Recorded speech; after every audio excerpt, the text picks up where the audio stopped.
This lecture is about the role of windows in the lighting, visual and thermal qualities of indoors, as well as on their impact on the energy demand.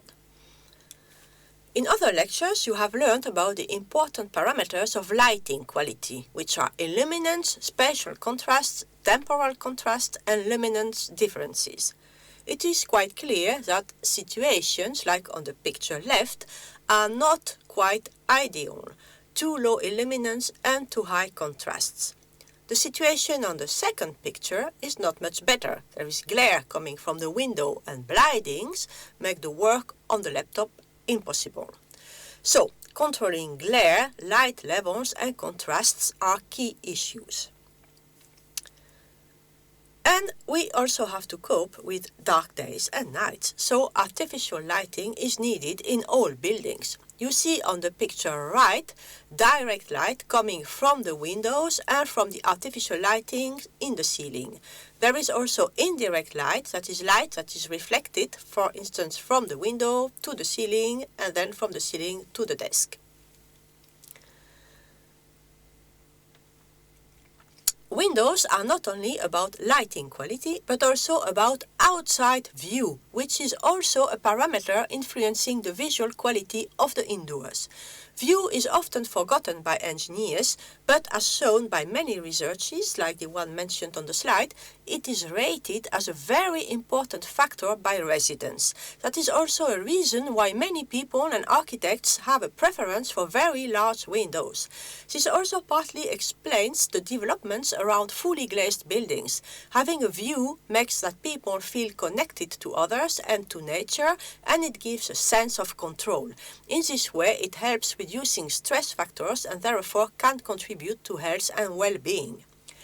However, large windows, when designed improperly, may also be the cause of three comfort problems: glare, overheating, and too high surface temperature. They also may increase energy use, so let's look at how to mitigate or even solve these potential problems. Large windows can cause glare. Blinding is very annoying, especially for desk working and in classrooms. One way to reduce glare is by choosing the right window orientation. The window orientation also affects the amount of solar heat transmitted to the room, so it will affect heating and cooling. The sun path goes from east in the morning to west in the evening. In the northern hemisphere, it follows a path through the south, meaning that south-oriented facades receive a lot of direct solar radiation. On the contrary, in the southern hemisphere, the path of the sun is through the north, by which north-oriented facades are the ones getting most solar radiation. I will use the expression facade oriented to the sun to indicate a south-oriented facade in northern hemisphere and a north-oriented facade in the southern hemisphere from now on. Solar radiation consists of direct radiation, that is when the sun is shining, and diffuse radiation by overcast sky. The total solar radiation is the sum of both. A facade that is oriented opposite to the sun will not receive any direct solar radiation, but only diffuse. You can imagine that glare is more likely to happen when there is direct radiation than when there is only diffuse. So, if you want to place large windows made of high-efficiency glass, like in an atrium or in a glass facade, it is recommended to place them on the facade opposite to the sun. This way, you will avoid blinding by direct sunlight while enjoying a lot of diffuse light and outside view. Be, however, aware that some kind of light protection may be needed even with diffuse light, as a large amount of diffuse light may be blinding as well. This may seem a bit counterintuitive, as in the old days and in cold countries, atria and large windows were preferably placed on facades oriented to the sun in order to catch as much as possible solar heat. But this was because glass was then single glass with very poor thermal insulation, by which the solar gains were necessary to compensate for high heat losses through the single glass. With single glass, an atrium placed opposite to the sun would be very, very cold. With modern high-efficiency glazing, the heat losses are small, and direct sunshine in an atrium or in a building with large windows oriented to the sun will cause overheating.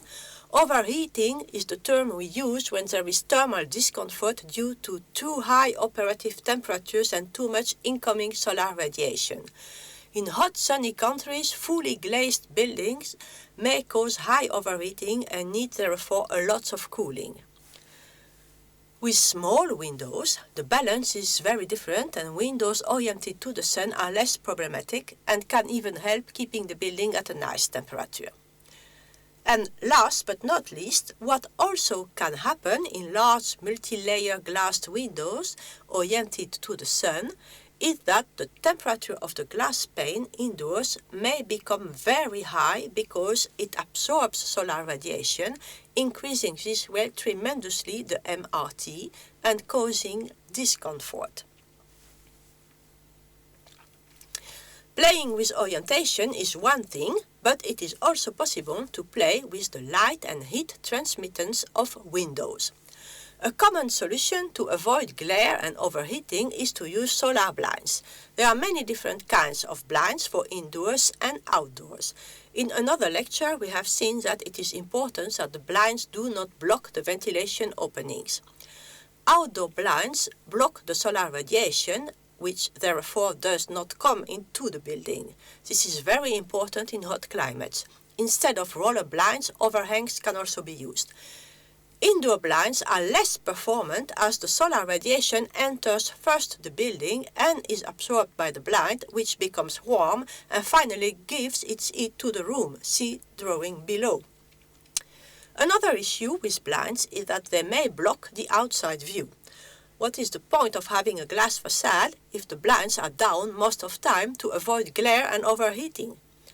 Of course, a blind does not need to be completely opaque, and many gradations of opacity can be found on the market. There is also a difference between what is called a light blind on the left and a solar blind on the right. The aim of a light blind is to protect against glare, while a solar blind has to protect against overheating. The solar radiation falling on a window consists of the visible spectrum, light therefore, and a lot of infrared radiation, heat therefore. A light blind aims at reducing the illuminance and at making the light more diffuse. It has in general a lighter color. Solar blinds as overheating protection are generally much darker. But note that very often both are combined in one system, so less glare also means less light and less overheating, and vice versa. Instead of using blinds, it is also possible to use coatings on the glass to control its light and heat transmittance. The heat transmittance is known as solar factor G, see picture below. The heat coming in the building is the solar radiation on the window times the area of the window times G. For the light transmittance, we use the factor LT instead.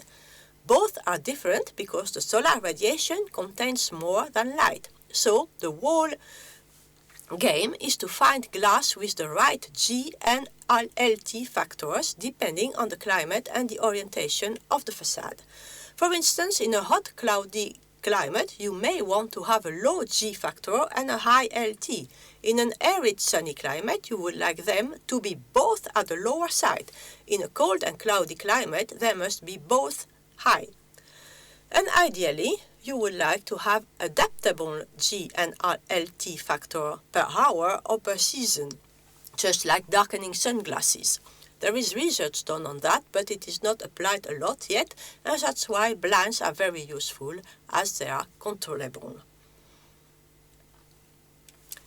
Finally, the size and position of windows matters for the lighting quality as well as for the thermal one and the energy use. Higher positioned windows will help the light penetrate further in the building, while at a lower position there will be more light close to the window. For the outside view, it is important that windows are at human height. Furthermore, Window size and type influences greatly the heat balance in the building and the surface temperatures, the MRT therefore. As for the heat balance, you may remember from another MOOC that the quantity of heat and cold needed to keep a room at a comfortable temperature depends on the balance between heat gains and heat losses. Heat gains are the heat produced internally by people and appliances and the solar radiation penetrating in the building. And through walls and windows, heat is lost by transmission when it is cold outside. However, when it is warm outside, heat is gained this way. Let's look first at cold weather with single glass. A lot of heat is lost through the glass and much less through the walls, as they are better insulated. G factor of solar glass is quite high, single glass is quite high, so there is solar heat coming in. If the window is a high efficiency one, triple glazing, for instance, the transmission losses through the glass decrease considerably. There is also less solar heat coming in as the G factor of triple glass is lower than for single glass. If the size of the window is doubled, the balance changes a lot. There is more heat coming in, but there are also higher heat losses. In general, combinations with high efficiency glazing will be preferable, but to determine what is best in terms of energy and MRT, simulations are needed, as is learned in the MOOC Energy Demand in Buildings. On the right, you see now the different configurations for a hot climate. Note that the transmission is reversed now because it is hotter outside than inside. So, there are at least 6 parameters to account for in the design of windows: their size and position, their orientation, their light and heat transmittance, and the use of blinds. This gives 6 degrees of freedom to design buildings with an excellent lighting quality, outside view, thermal comfort in terms of MRT, and as limited as possible energy demand.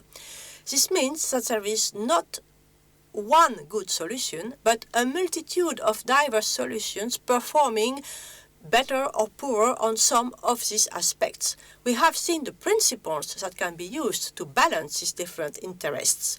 In general, especially with non-standard solutions, detailed simulations are needed with specialized software for lighting and energy. Thank you for your attention.